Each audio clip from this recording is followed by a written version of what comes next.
Welcome back to Trading 360. It's time for the 360 round. We're looking into Google and Microsoft and what's been going on in Washington, too. Jim Worden, CIO of the Wealth Consulting Group, and Ivan Feinseth, Senior Partner, Chief Investment Officer, Director of Research at Tigris Financial Partners.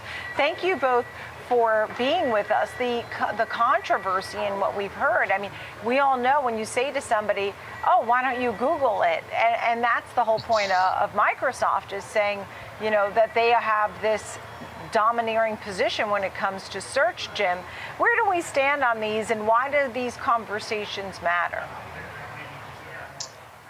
Well, you know, the way I look at these things is, first and foremost, people do have a choice. And so it is not something where people can't choose. They have to use one or the other.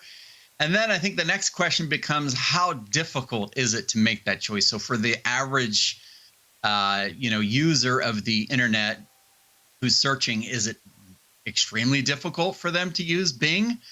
So I kind of measure it that way, and and then I honestly think that this whole pay to play type of mentality, I think we just need to have a little bit better disclosure there. The fact that Alphabet paid Apple $10 billion, I think it was, to be the default.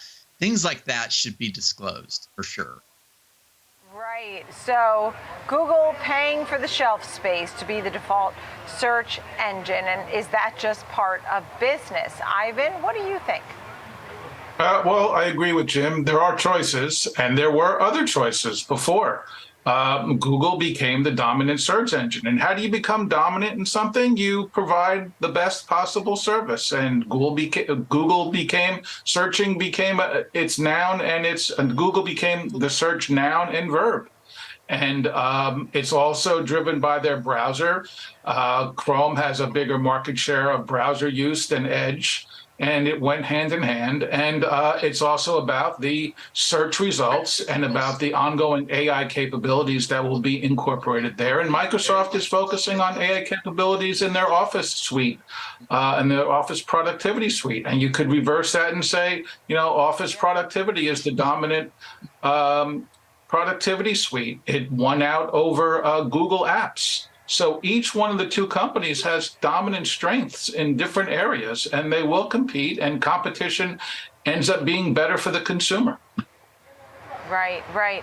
And you don't want to have political contributions. That's something you talked about, Jim Worden. I mean, that seems unfair if you have donations and you get some sort of privilege. That's not the idea here. I mean, these names are leaders in AI, and you have so many names here, Jim, that you've listed. What stands out to you in that form? Yeah, no, I agree with the other guest here that, it made the best product provider win, right? And if they're dominating, kudos to them.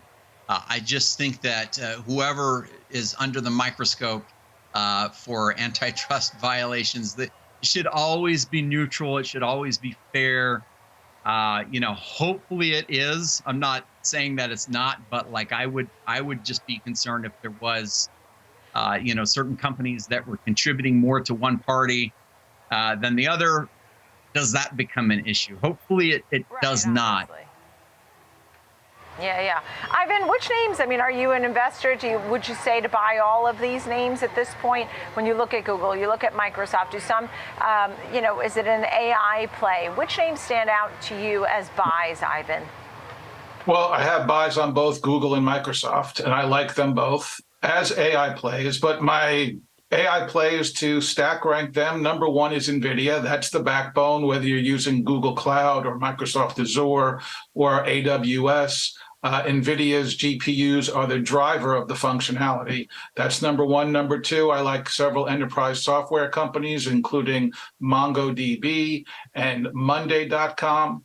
So there's a whole collection of companies that I think are great AI plays, and AI is going to be a powerful driver in so many aspects. And while it's going to be great, and I always say we've all seen Terminator, we know how it could end, but it is going to be a powerful driver of connectivity, creativity, and production. So also Adobe is another AI beneficiary. I'm saying that AI is not going to take the jobs of graphic designers. A graphic designer using AI is going to take the job of a non-AI using graphic designer. So it's going to increase productivity. It's going to increase skill sets. It's going to increase competition. Competition and compensation. So I think this is a powerful trend that is just in its infancy, the way the internet was in the 90s. Yeah. Thank you both so much. Jim Worden, the Wealth Consulting Group, Ivan Feinseth, Tigris Financial Partners. Thank you both for being with me today. Really appreciate it.